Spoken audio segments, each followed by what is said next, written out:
Welcome, welcome in. Welcome to tonight's episode of I Talk with Pastor, conversation about life and faith. And do we have a good treat for you tonight? Good night, everybody. As always, let us know in the comments where you are viewing from. Tell us how you've been doing. And we're going to be asking you some questions tonight. So you need to be prepared for that also. Or if you are listening, this is a rebroadcast. Always remember that you can WhatsApp us for any topic, or a question on any topic we would have discussed before, and we will always be happy to answer you. So we see Alice is on, and Joy is on, and Ria is on tonight. And we are ready to hear from with this topic about red flags.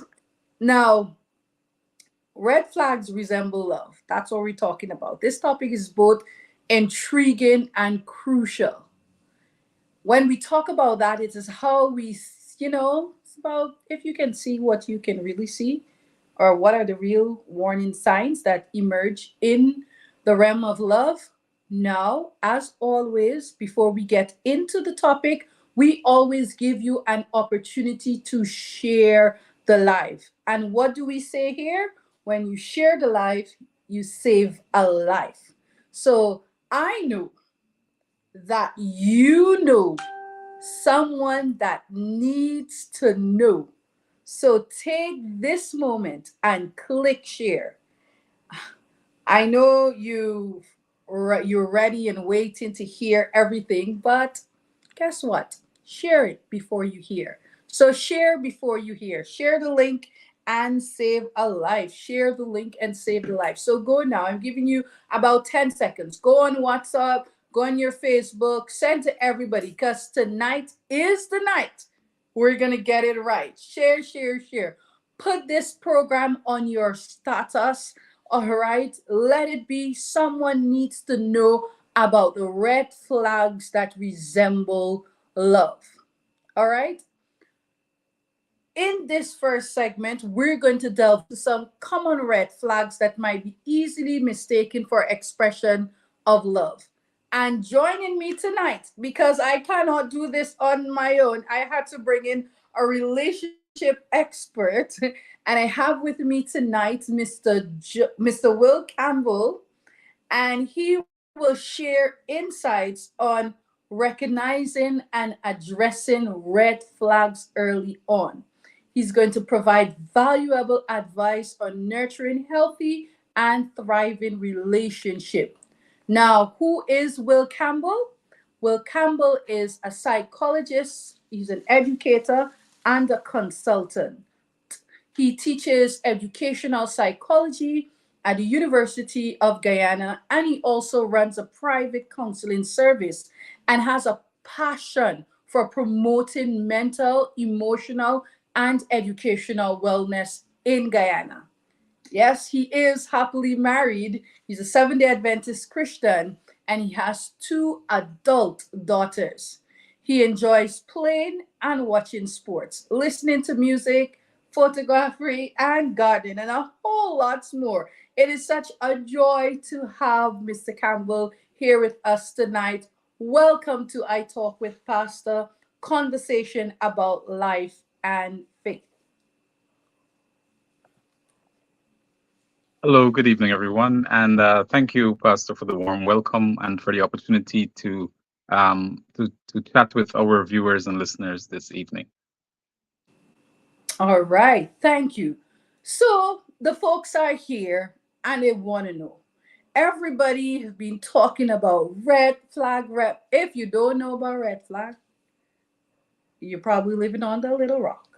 But perhaps you really didn't know what a red flag, when they say red flags, what it really means. That's something that can also happen. I want to be very clear here as we begin that when we are addressing, well, in addressing this topic, we are in no way speaking about anybody in particular. While there may be examples shared, we do not know your personal affairs. And so if something is said and you're thinking about it, it is not an opportunity to start an argument or be upset with somebody, but it is a good time for a conversation. When we are talking about red flags, we're saying if one partner tries to exert control or limit the other person's choices and friendships, or diminishes or belittles them, or even disregards their opinion, that's the context in which we speak about red flags. And of course, that entails abuse. So, Mr. Campbell, tell us, what is this real red flag thing? All right. So, when we speak of red flags, we're talking about warning signs. We're talking about behaviors and attitudes, things that you can observe in a relationship, in the behavior of uh, one of the parties in a relationship that are unhealthy. Behaviors and attitudes that are unhealthy and that are potentially damaging to the relationship and to those persons involved in the relationship. So when we speak of red flags, we're talking about anything that can um, injure the relationship or anything that is unhealthy, any behavior on the part of the other person that is unhealthy um, to parties in that relationship. All right, excellent. Now I'm glad where you point out there is any individual, because the truth is, Brother Campbell, well, Mr. Campbell, whenever we talk about red flags, sometimes we're thinking that it is only males that have red flags, right? Can we debunk that theory tonight, that red flags are really all about the male species? Is it true? Or do we females have red flags, or it's just you men? Tell me. Absolutely. I mean, the Mhm. red flags can exist from either end of that relationship. It's not just you don't only observe red flags in males, you observe red flags in females as well. So either party in a relationship could be exhibiting behaviors that can be considered red flags. And while we're on this, I wish to point out that very often, no, not very often, always, red flags are essentially a reflection of that person's trauma that they've experienced, maybe in childhood or in previous relationships. It always comes out of a person's experience or their socialization, the way they were raised, things they were taught by, parents, grandparents, peers, uh, and their mentors and role models. So these behaviors are learned behaviors, or you sometimes they are adaptations, um, or rather maladaptations, coping mechanisms that we pick up along the way because of emotional injuries that we have experienced in previous relationships, not necessarily previous romantic relationships, but sometimes in our in our relationships with our parents or our guardians, sometimes in relationships with uh, people that we have encountered along the way, and sometimes because of things we've heard or observed in other relationships, we come with these mechanisms in efforts to protect ourselves, and we end up causing injury to the relationship. We end up bringing unhealthy behaviors into the relationship. So you're therefore saying to me, or saying to all of us rather, that one might be exhibiting a red flag because of their own personal childhood trauma, like something like belittling. If a person grows up with hearing belittling words from their parents, or they've had relationships, their parents were very controlling and antagonistic, we're therefore saying that those persons can exhibit that same behavior. They're exhibiting those same behavior because, or that same behavior because of their parents' Right. relationship, right? S- right. So So, they might go ahead. repeat the behaviors that they have experienced, Mhm. that they've observed in their parents, or they might come into the relationship with coping mechanisms in an effort to avoid being treated the same way again. Right. And red flags are always negative. They're always unhealthy coping. Just unhealthy coping. Right. So which brings you. So we said red flags are the what are some typical flags? Now, this is I talk with pastor, and I know there are some Christians. It's not just a program for Christians, non-Christians, whoever, anybody who's here that wants to seek help. But I want to generalize, and then we're going to specialize, a little bit, right? What are some common red flags we can notice? I know we talk about the when you're diminishing somebody and so on, but we want to get more to the nitty gritty of it all. What are some common red flags? Like a big flag. Start with the big flag. Well, when you see it, you know it's a flag. It just flowing flag. I feel like the biggest red flag is control. Control. Um, Control does not belong in human relationships, particularly not romantic relationships. The human brain was not designed, was not created to be controlled by any external source. And Pasti will understand why I have to bring this in. But God created us with a freedom to choose our own behaviors. And so there is a natural tendency to resist any effort coming from someone else to control us. And even if we don't resist initially, eventually we get to a place where we decide, you know what, I'm not taking this anymore. So any effort to control the other person in a relationship, and that can come from both ends. Very often we think of men as being controlling, but women can also be controlling in relationships, and often they use different methods, but women can also be controlling. Any effort to control another person is a red flag. It's abusive, and it is, well, definitely You does say not belong in a control. relationship. You say control, but like control in what way? Or if somebody you're online, what does control look like in a relationship? I'm throwing that's the first question I'm throwing out to the audience. What does control look like in a relationship? Red flag. What is controlling? What does that mean? What? But control has many faces. Yeah. So it could come across in many different forms, but as long as I am trying to enforce my views, my ideas as to how a person should behave or act, or Yeah. how a person should dress in a relationship, then that is me exerting control. If I'm telling you what to wear, if I am telling you how to behave, and I wish to distinguish here between me offering you advice and offering you Advice. Yeah. guidance. And Yes, I was guidance in the getting. relationship, there's advice and guidance, and then there's control. Now, if, for example, I am saying to the, to my wife, to my partner in my relationship, I would rather you dressed this particular way today. But my partner doesn't agree with me.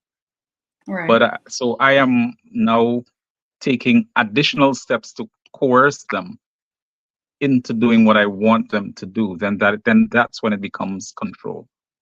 Right. All right. So I could advise, I could offer guidance, I could state my preference. But if I am trying to enforce what I want, then I have crossed from guidance. I have crossed from stating my preference. I have now moved away from offering you advice, and I'm now forcing you to do it this way. And force doesn't always have to be physical. It could be psychological. Yeah. Well. Uh, so now I start to withhold certain things, or sometimes Yeah. control can be as subtle as just sulking. You Hmm. know, So I don't let like I don't yeah. want you I don't want you to do this, so I'm not talking to you. I'm giving you the cold shoulder. I'm turning my Uh, back on you. I don't want anything to do with you because you're not doing what I want you to do. So control is not always forceful. right. It can be very subtle. I like that latter part you brought in there because it is so true on so many relationship levels, different relationship level. Because you're not taking my advice, I am going to withhold speech. Hmm. I'm going to withhold privilege. I know we're supposed to go out, so I'm just not going to show up. So until you behave in the manner that I want you to behave, then there's nothing, and nothing will happen in the relationship. And it is so amazing that sometimes, instead of persons leaving a relationship, go find somebody who will do whatever it is you want to do, they will take another person and break them down and break down their mind and their mindset, and make them feel, so feeble, and say this is the way you have to do it. Which brings me to a point here: Christian control in red flags. Because sometimes you're talking, the Christian control when we're talking red flags. Sometimes we say, well, it's advice, but can too much Christian advice be a red flag? I'm So, really happy that you mentioned that because mhm, um, control is abusive. So I'm going to kind of I'm going to use those two terms interchangeably, control and abuse. And there is such a thing as religious abuse, and that is where you use religious beliefs and religious writings and so on in an effort to control another person. So you might have a particular interpretation of how a Christian should be, how a Christian should behave, how a Christian should dress, how a Christian should eat, or whatever. You might have a particular um, preference. So let me use my example. I'm, or let me use my parents' example. That's better. My father is vegetarian, but my mom is not. Um, and my father believes that being a vegetarian is healthier than not being a vegetarian. Now, if my father attempts to use scripture or religious writings or whatever to uh, emphasize to my mom that she must, otherwise she's going to hell, or that kind of thing, or you're not a proper Christian if you're then what he would be doing would be abusive to her. Now he could recommend, he could set an example, he could state a preference, he could encourage her to become a vegetarian, but if he were to try to use scripture to get her to, to guilt her into becoming vegetarian, then that would be what we call religious abuse. relationship abuse. So we're therefore saying, tonight, that when you are forcing somebody to comply with your religious persuasion in a way in which you withhold cordial greeting or conversation, then it is a red flag and can be considered controlling, even Yes, when it is good. right. And You even have, even using even being judgmental towards that person, yes. statements we hear all the time, like "what kind of Christian is you?" kind of, that kind of a that is a red flag. That is control. That is in an effort to control. All right. All right. So, somebody may want to know, how can individuals, even as we talk in this, you gave the example with, with your mom and dad, and if it comes in, then then at what point do I say, I'm not doing this? I'm not accepting this sort of behavior. And I want to more specifically go in the dating aspect of a relationship before we get into the whole marriage aspect. Then it's no longer a flag. It's a whole blanket, it's a sheet, it's a bedroom set, it's the whole house painted red. But relationship. I have a boyfriend. We're both in church together, We're supposed to what is look like equally you. That means we have the same religious persuasion. But I love to listen to a particular genre of music that is not gospel. Maybe I want to listen to some soul music. And my boyfriend does not agree with the soul music. He doesn't like it. And anytime he hears me say something or quote something about anything in song, He gives me the cold shoulder. How do I know if he is leading, he's trying to lead me closer to God, or he's trying to be controlling? Kind of that's a bit of a fine line. Um, and I'm going to go with what I perceive to be the first part of that question, which is, at what point do I decide I'm not taking this anymore? And I'm glad you started at dating, because I really, it's really important that we understand that these red flags, I don't want to put a number on it, but almost always show up before marriage. They Mhm. almost always show up before marriage.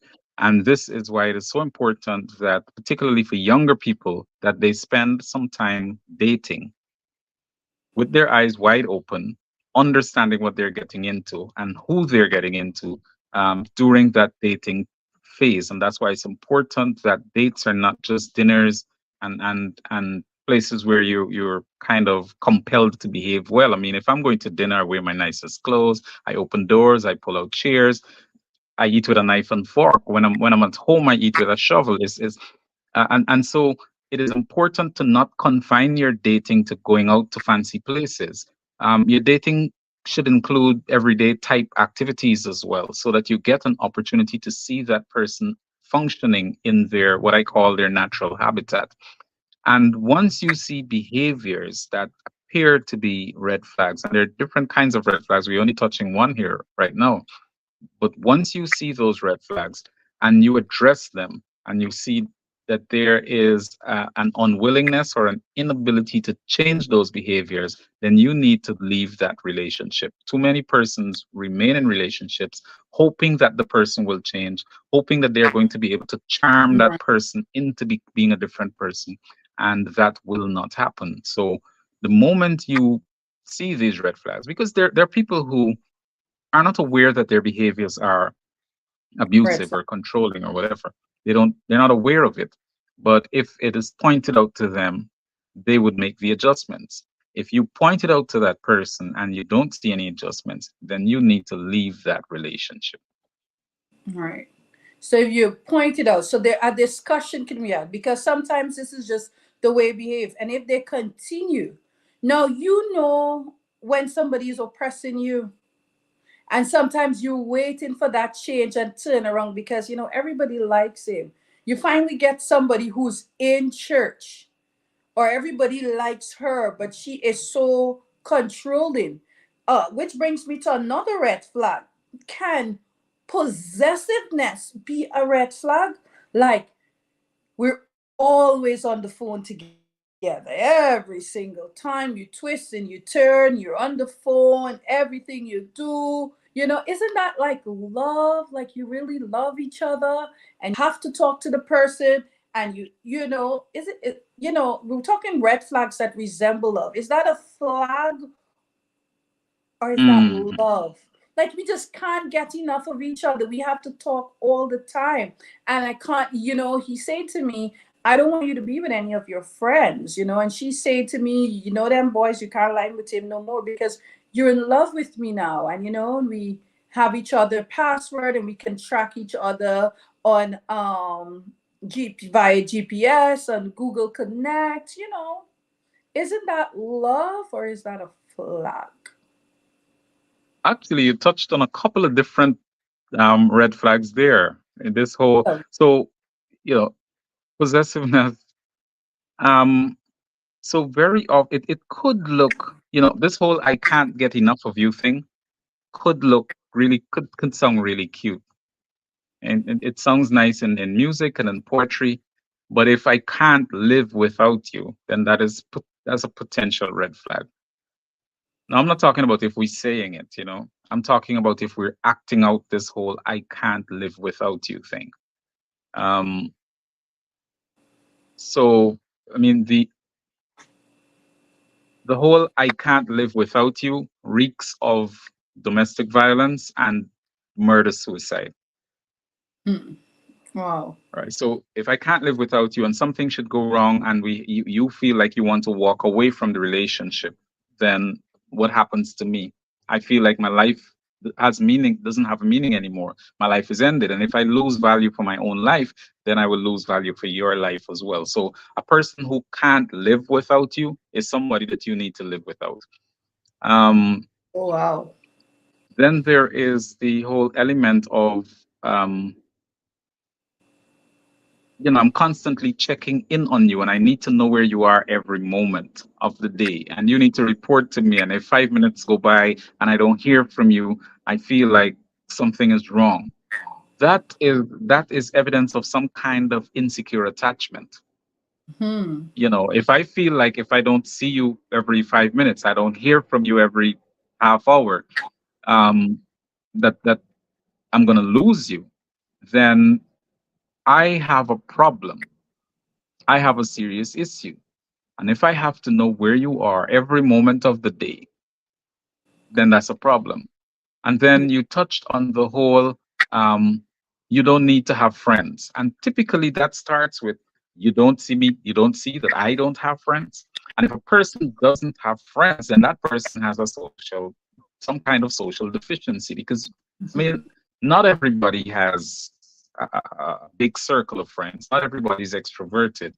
But if a person has an issue with having friends and they want you to be their only friend and they want to be your only friend, then you might have a problem there because so you have this whole love versus obsession issue, and then you have the concern versus the friendliness versus what I refer to as social isolation.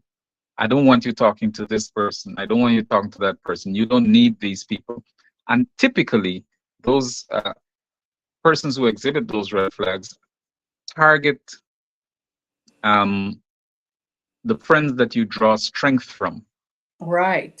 Right. because they don't want you to be strong. They need you to be weak and vulnerable so that they can establish some form of dominance over you and some form of control. So uh, they it may come across as, I don't want you to be hurt, or I want us to just, I want us to focus our friend on just on each other. But any person who tries to isolate you from your social circle, and I'm not talking here about, or let me put it this way. If I'm in a relationship with someone and I recognize that there's someone else in that relationship there's someone else in that person's life who's trying to harm them, I could caution my partner. Or if there is someone who's trying to intrude on the relationship, then I could advise that a person needs to be eliminated because they are a threat to the relationship itself. But if there is this constant, everybody is an issue, then we have an issue. Um, so anyone who's trying to isolate you from your support circle, and it is done so subtly, is one person, and then it's another person, and then it's another person until you realize that you've eliminated all your friends and all your relatives, and you don't have a support circle anymore. Wow. And typically, they only they eliminate those persons that they don't have a strong influence over. So, there's the whole I want to protect you. Um, I love you so much that I have to be with you all the time. I want you to be safe. I don't want you to be hurt. And it could feel like love, particularly to someone who has not had that in their lives before. It could feel so warm and fuzzy, but after a while, it gets really restrictive. Wow. So in essence, we're saying, and I like the last part with restrictive. In essence, we're saying if you are in this relationship and you feel confined, like you can't breathe and you can't think for yourself because this person is smothering you all the time, you've got to watch that. That could be a red flag because they're using you as a means of survival. Then there are those who manipulate you. They say this and they say that, and you're like, I don't know about this. And they ostracize you and do all these sorts of things. Well, ostracize all the people in your life, and you're just left alone with them on an island. So, in other words, if you're feeling or you have someone who's saying that only two of us belong on an island, Let's just run away and be together forever, just the two of us. That's a flag. All right. So you're here tonight, you're joining us, you're listening perhaps afterwards, and we're talking about red flags that resemble love. Type in the comments, type in the chat, give us an example of red flag that resembles love. It kind of looks fuzzy, it resembles love, you know? Quick question, is matching clothes a red flag? Sometimes when dating and we have to wear the same things and same color, or is that a sign of love? I just want to know. I'm asking for a friend. Is matching my a red flag? Yeah. Um, the thing about red flags is they're usually extremes of something that could be good if there is balance. Okay. So, if, for example, we have this thing where we usually wear the same, we usually wear matching clothes, but then I show up today in something that we, we'd said that we were going to wear green and pink today, but I show up with something different, and that is a big issue, then it's problematic. If it is something that has to happen every time, otherwise the other person interprets that to mean that you don't love them anymore, or you don't want to be them, or you don't want to be you don't want to be identified with them anymore, then there is an issue. I mean, two people can decide, you know what, we want to dress alike, and so on. We want to match colors and whatever. That is fine for some people. But if it gets to a point where one person is choosing all the colors, or it gets to a point where if we can't match, then we can't be happy, Can then we can match, then definitely we a can. red flag. You know, and that's the thing about it. So I like where we're going, where it may look good. A red flag is really something that if it is balanced, then it works out for the good. But if it is on this extreme, then it remains a flag. If there's no existence of us without it, then because a partner can give you advice. So yes, he can say to you, I think you should probably try, better taste in music. Let us focus more on God, and that's fine. But it's when he starts to say, well, if you do not change your music, then we can't be together. If you do not do this, then we can't be that. And if okay, which brings me to this question, Mr. Campbell. When do you say goodbye? And at what point do you say goodbye? Or at what point you say, we can still work this out? And this is in the dating segment. How many red flags are enough? Do you have to have three, four red flags to say goodbye, or is just one flag? I usually share with couples that you should have a list of things that you don't want in a relationship. You should have a clear vision of what you want and what you don't want. Now, of course, red flags are things that you don't want. And that things I don't want list should be divided into two. The things that I definitely can't live with for the next 60 years should be at the top of that list. And then later on, at the bottom of the list, you could have those things that I don't like, but I can tolerate this for an extended period of time.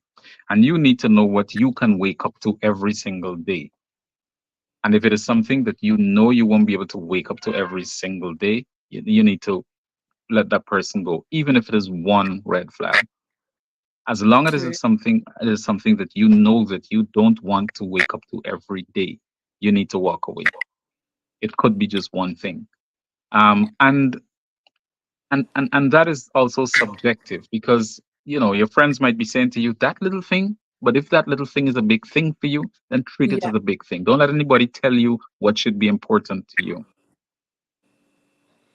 if this is a major issue for you, then you Correct. need Correct. to walk away. So if, for example, this is someone who, uh,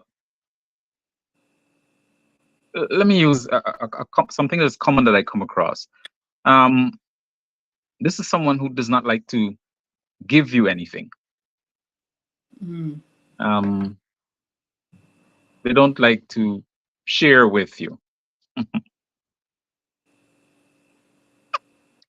I'm very cautious about how I'm saying this, but some people are stingy in relationships. So they're just stingy, period.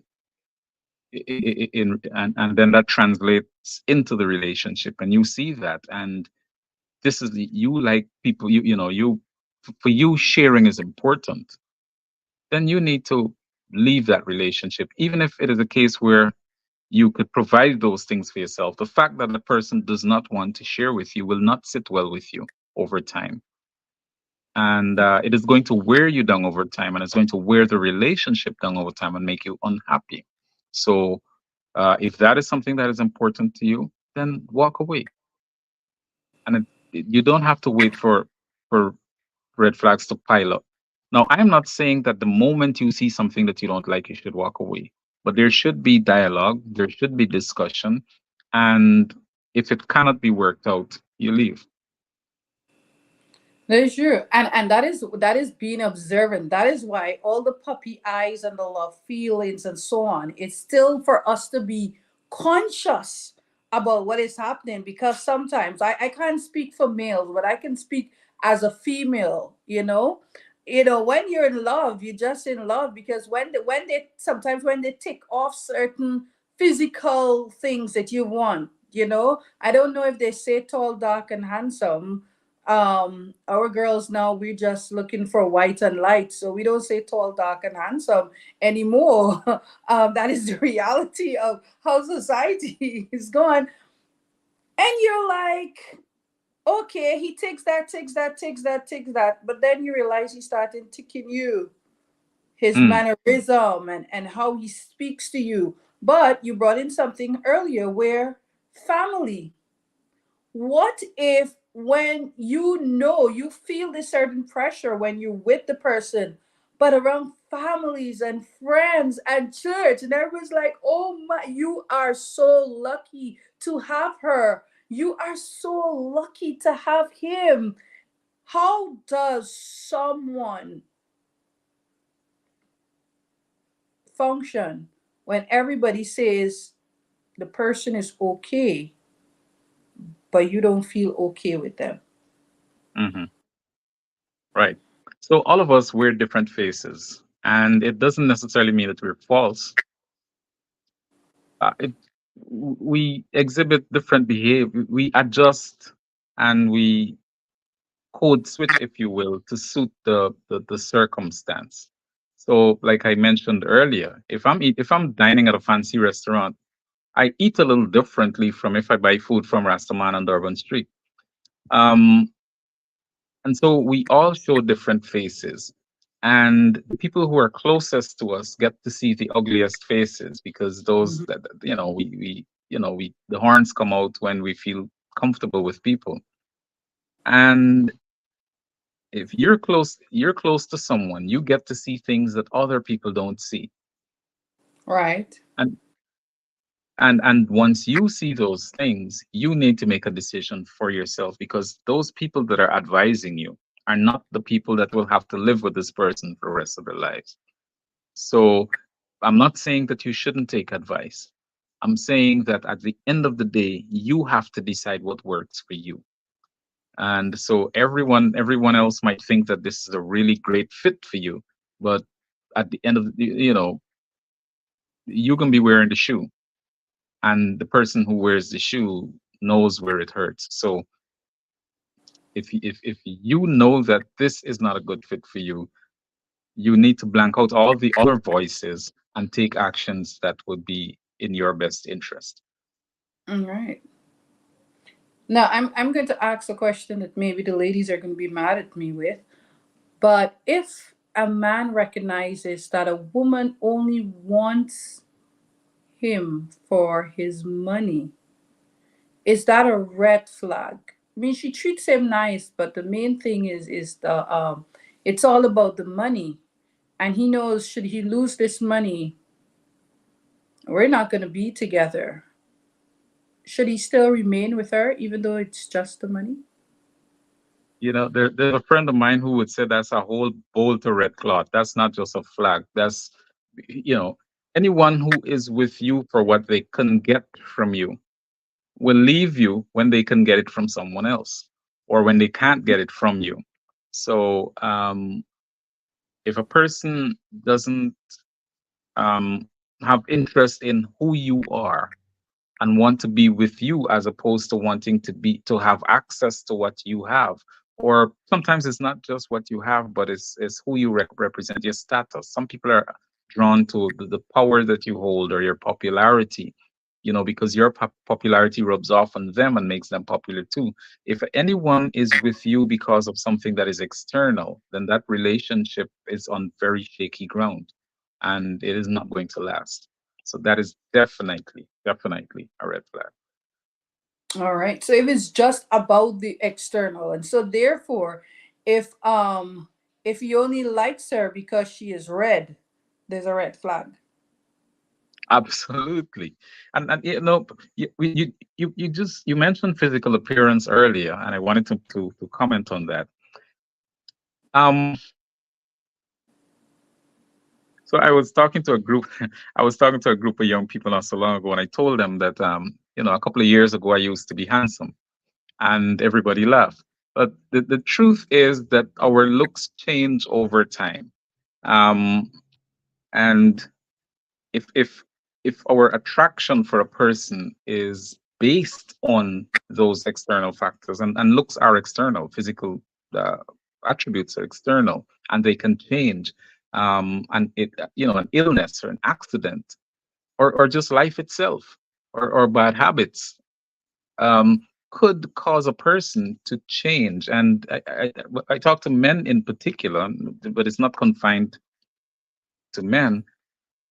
But whenever women have children or they get to a certain age, um, hormonal changes makes it a little difficult for them to retain the same figure they had when we first saw them. And we have to be able to love past that.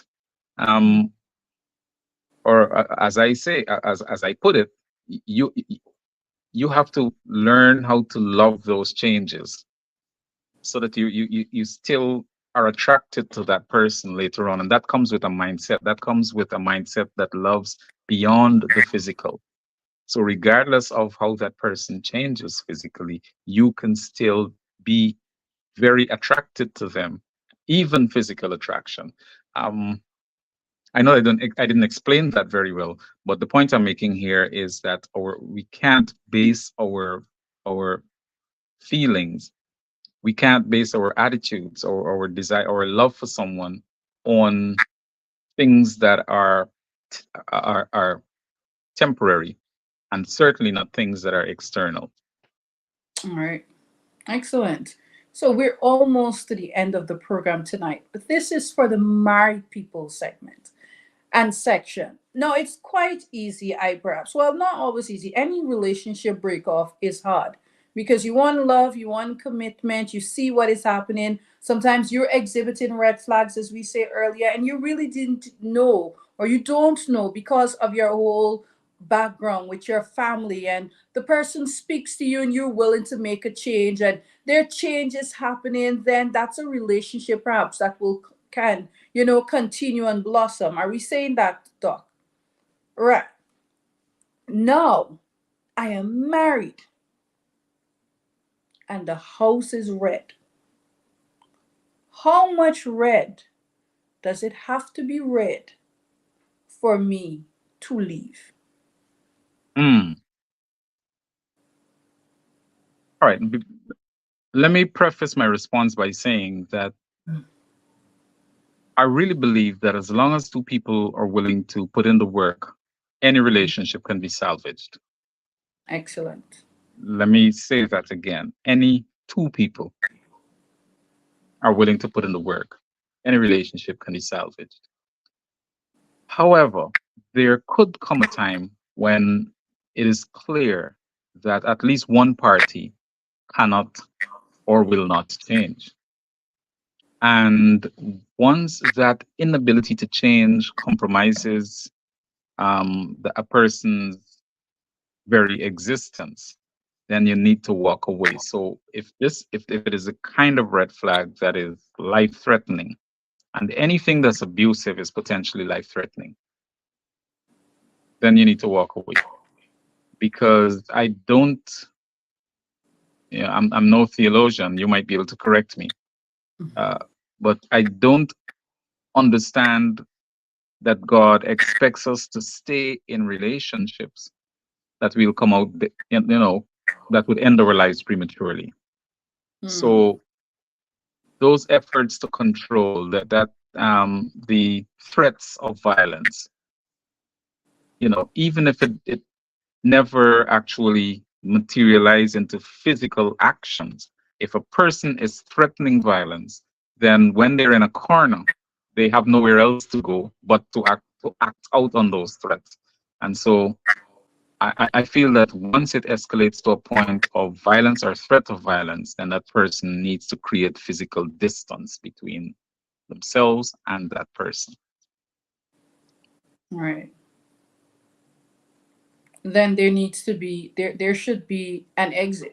So we talk about violence and so on. What happens when, let's say, the female in the relationship, because sometimes we talk about the males, but the female in the relationship is promiscuous? Is that a threat to the relationship? Yeah, promiscuity is a threat to the relationship, and it's a potential threat to life. A person could um, develop an infection that could be fatal or that could be debilitating. And so, yes, promiscuity and infidelity are threats to relationships that are potentially life threatening. That are life threatening. Now, folks, well, remember, if you still have questions, you can send in your question to WhatsApp 868-702-2524, or you can place it right in the chat as we make some adjustments. Now, we're here tonight and we're really discussing this whole matter of red flag. And we're talking about red flags, and everybody is saying, well, I've seen this, I've gone through this experience, I've heard this experience. But let me ask you, are you a red flag? What happens when I am the person who is causing harm? What advice, Mr. Campbell, do you have for the individual, you know, who they're the person causing harm? Now, the reason I'm doing this, I remember when I was in high school, and they will come and they will talk about peer pressure. Don't give in to peer pressure. And they're talking about all the people that are being pressured, but they're not talking to the pressuree.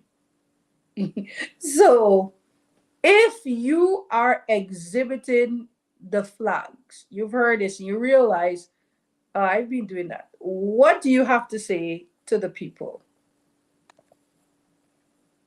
What can you Great advise? question. Um, so in psychology, there's a phenomenon that we refer to as attribution, and we tend to attribute good behaviors to ourselves Mhm. and bad behaviors to other people. Or when things go wrong, we look for someone else to blame.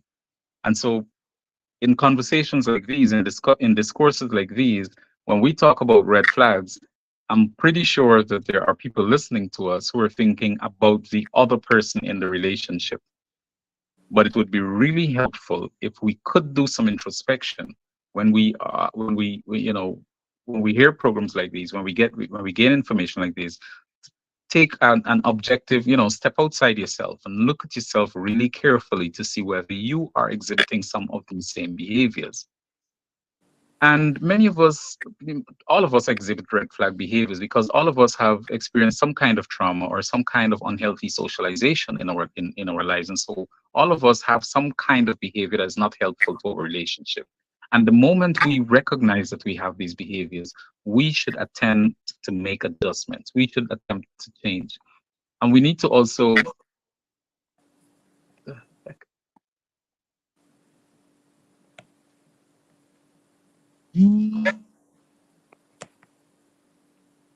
All right, is there an adjustment is made? So what he's saying is that when you find that in yourself, in your situation, that you have made your choices and you've decided you're the one who's actually the one flying the flag, take responsibility for your action.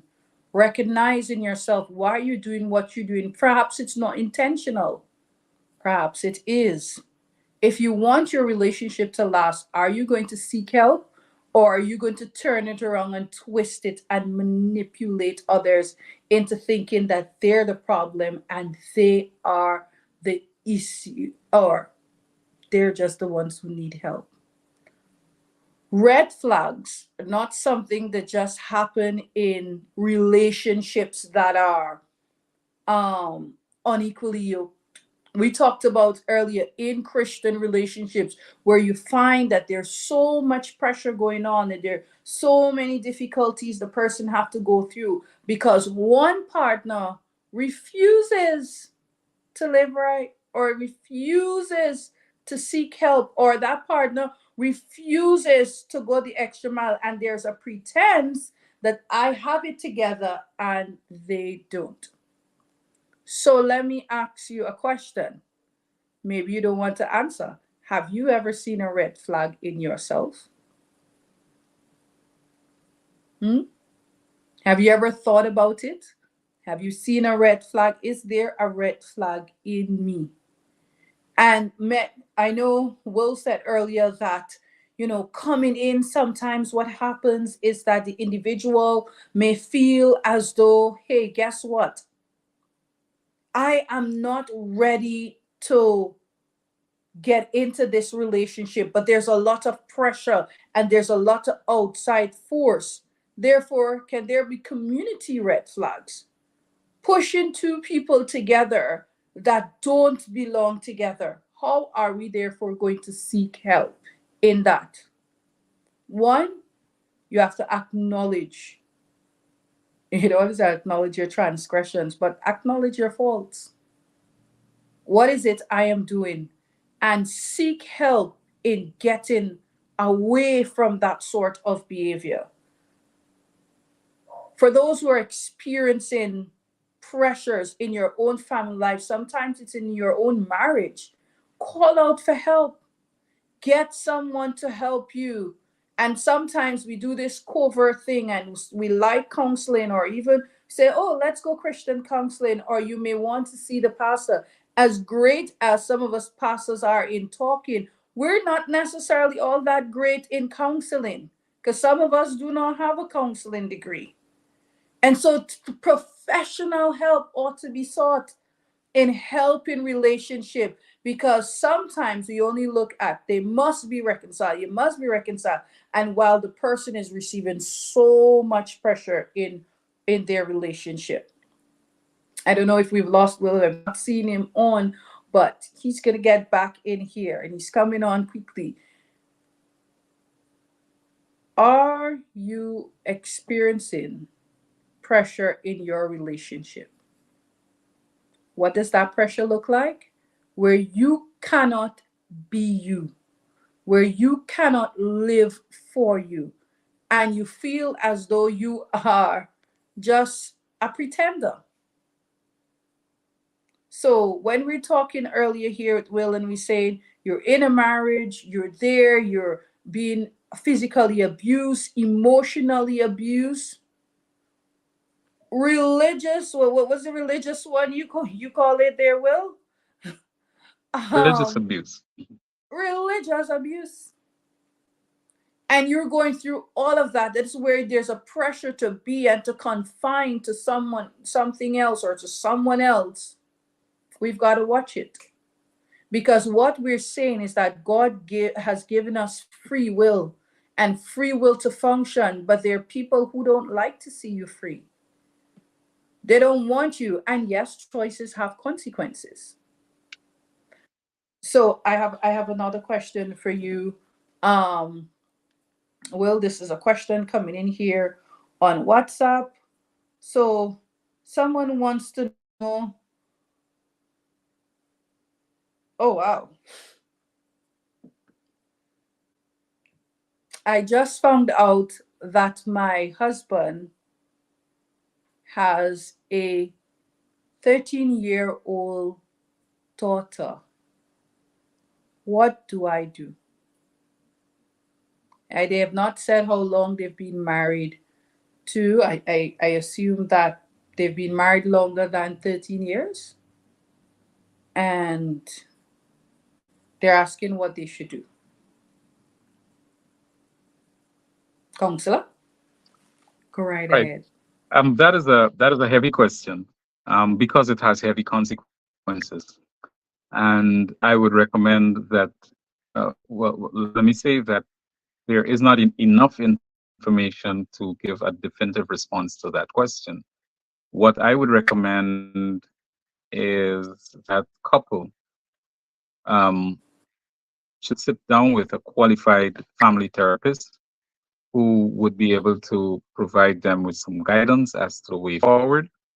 And should they decide to continue to remain together, they're going to need, some help with healing and so on, so that they can um, salvage that relationship. So some help, get professional help. And um, when I say professional, I mean that it has to go beyond just talking with your pastor. Um,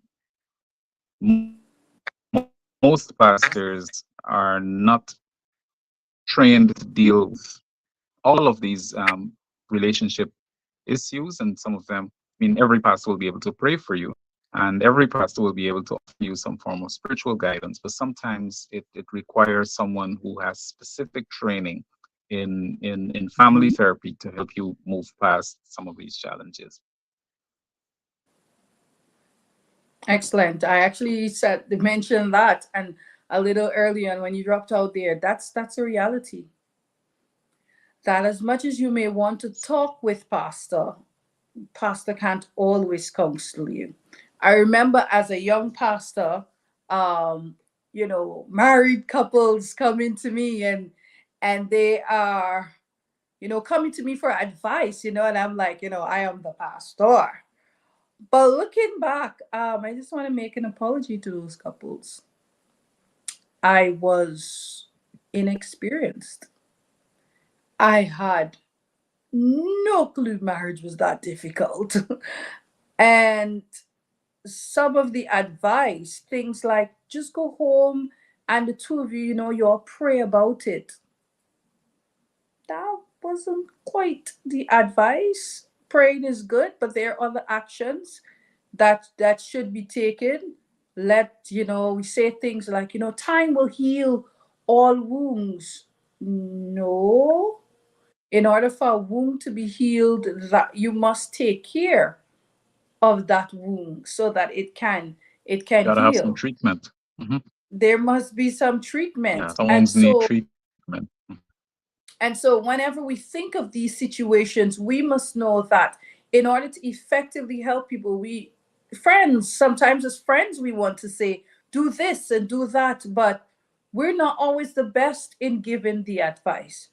So professional help is often good, getting in there and getting people to understand that a lot of folks need mental health. And that's one of the last areas we're getting in here, Campbell, as we look to close. Is it a fact or is it a myth? I do not know that we have more people, or it's more recognized now, people have mental health issues. So we're dating a lot of people with trauma and psychological problems. Is that true or is it not true? What is it? Mhm.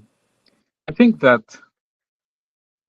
um, there are two things at play. One is because of the way society has become individualistic and cruel and consumeristic, we have more people developing mental health issues. But also because we are more aware, we have more people who are aware of their mental health issues. So in times past, there were lots of people with mental disorders who had no idea, and they were high functioning, and but in relationships they were, creating problems. They were creating issues because of their mental illness or mental disorders. So we do in fact have more people living with mental disorders in this time. We have more people who are aware of those mental disorders, and sometimes that is a red flag as well. It doesn't mean that Wow. everyone who has a mental disorder could be, is going to be a danger to a relationship. But if those disorders are untreated, then they could definitely pose some serious problems. All right. So getting so there are some questions that one must ask when getting into a relationship, and we're gonna get to that perhaps another time. But what would you recommend are some questions you should ask before you decide to venture into a relationship? Okay, so first of all, what I'm about to say, a lot of people think that I say it because I'm a mental health practitioner and they feel like I'm trying to drive business to my office. But I really believe that people should take mental health checkups. Um, I really think so because you could be so high functioning that you are not aware that you have an issue. Uh, a lot of Yeah. mental challenges pass as normal behavior sometimes because of ignorance.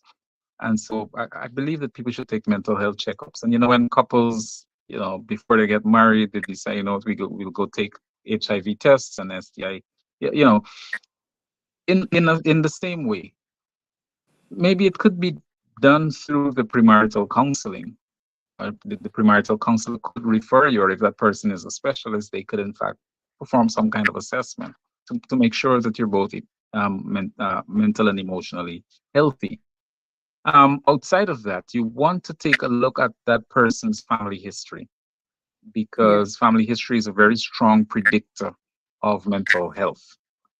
So if you come from a family that is mentally healthy, then you're more likely to be mentally healthy. If you have uh, a history of mental illness in your family, then the likelihood of you having or developing a mental illness is much greater.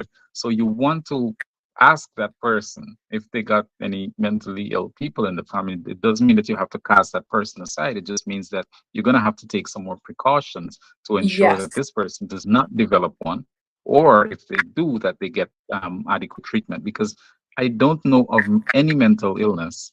No, that's not accurate.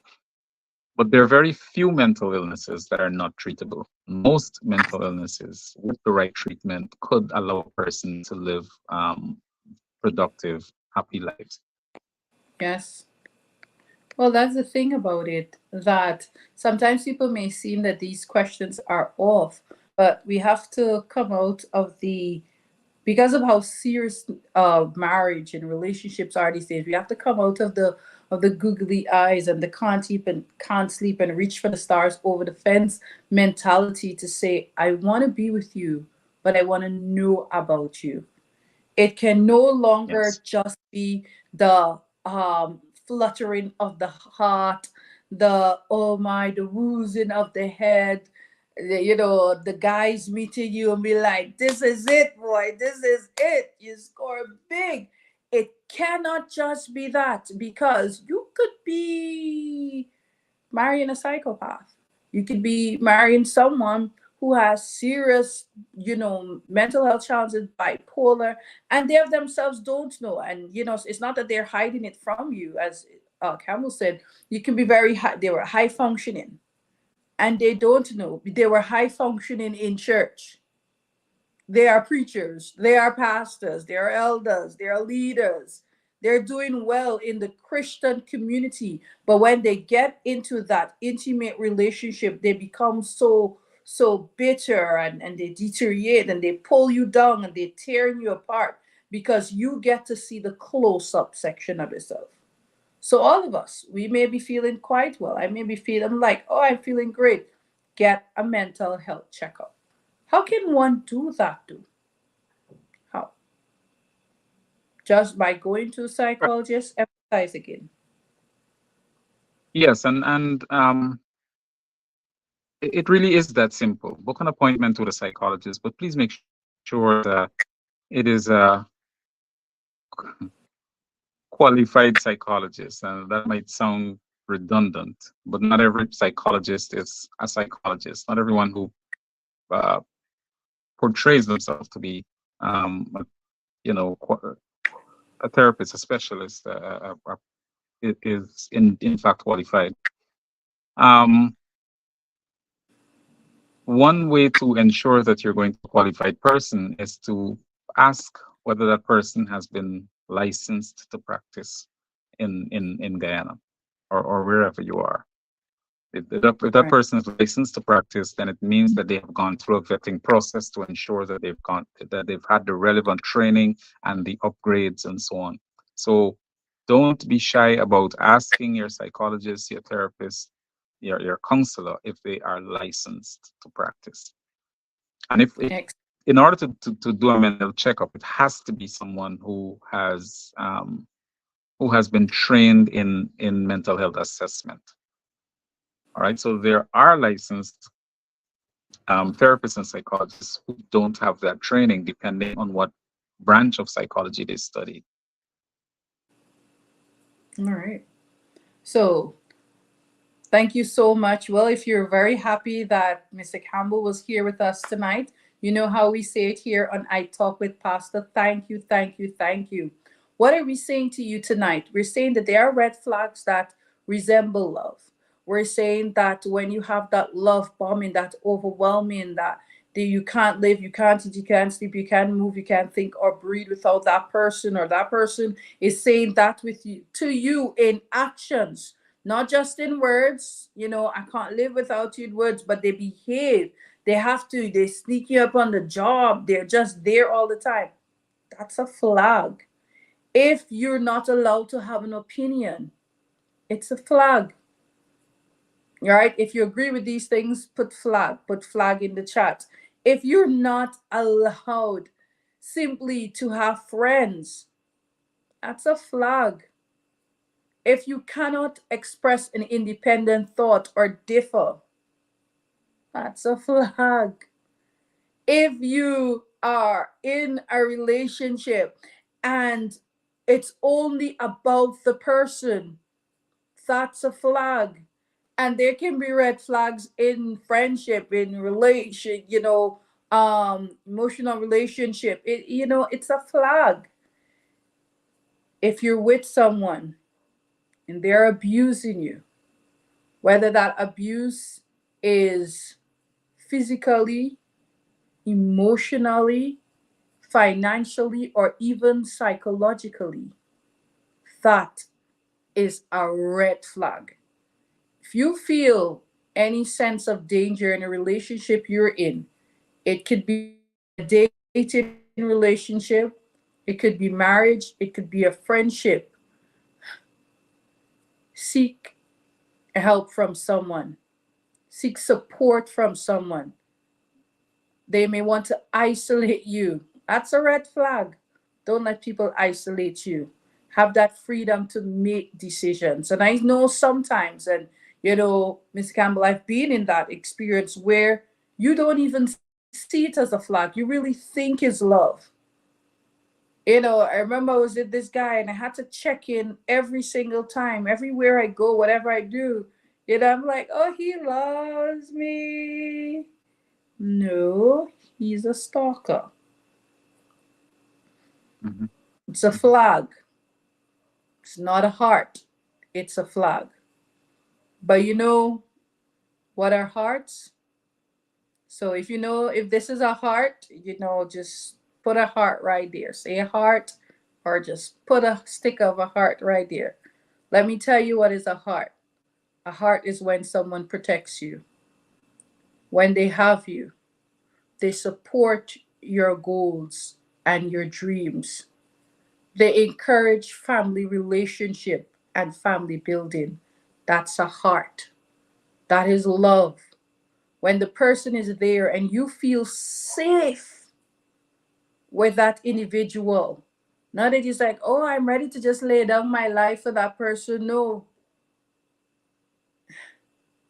When the songwriter, I don't even know his name, but when he said, I will catch a grenade for you, that's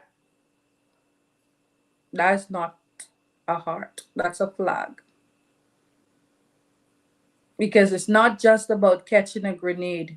It's about knowing that whatever the two of us are doing together, we're going to survive.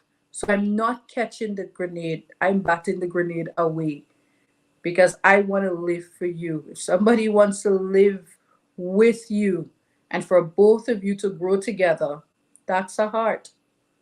And what is also and finally a heart? Somebody who wants you more for eternity and not just time. Someone, when they're around you, they live and they breathe and they encourage you, and you encourage them with eternal things, not the religious abuse. You have to do this, you have to do that. But we're doing this together because I am weak, you are weak, and only God can make us strong. And so, my friends, listening audience out there, we thank you always for being part of I Talk with Pastor. Please know that you can always message even outside of the program. You can message, ask questions, send for prayers. Thank you for so many of you always say, what is the topic for this week? What is the topic for this week? Thank you guys so much. And once again, Mr. Campbell, thank you for coming. Do you have any last thing you want to say to the people as we close off? Yes, just for a couple of seconds, I'd like to finish up that question where I dropped out on, and that Sure. was when you ask what do I do if I'm the one, exhibiting the red flag. Make sure that you put in work to change, and if you find that you're unable to change that on your own, probably because it's a result of some embedded childhood trauma, get help.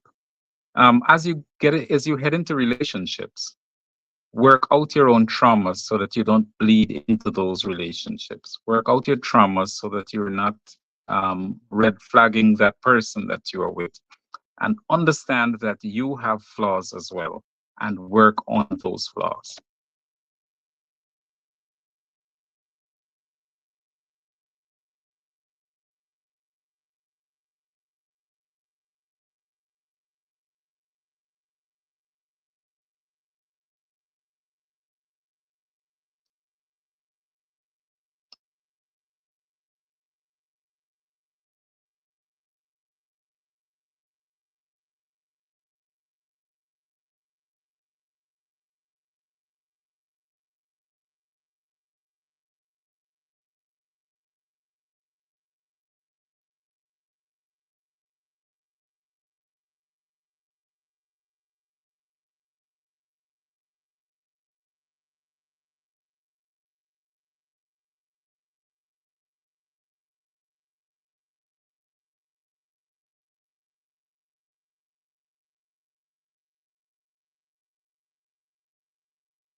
Oh, why is it like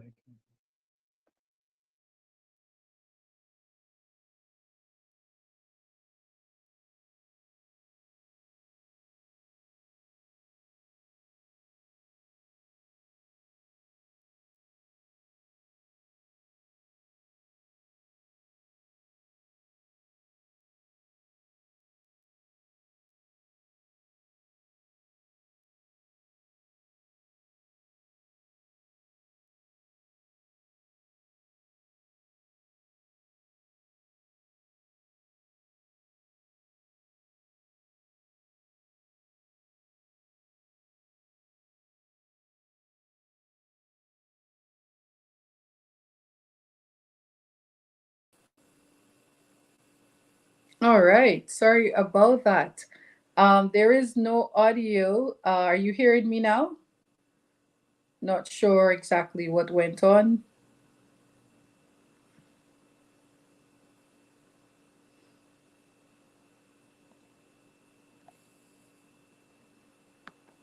All right. We just got a break in transmission. The audio is back. Sorry about that, folks. You know, but that's not a red flag. That's a disturbance. We want to again thank so much, Mr. Campbell, for coming in. I had to come out of the studio and coming back. What I was saying, when there was no audio, if you remember that, is that we really appreciate you for sticking out with us and being here with us.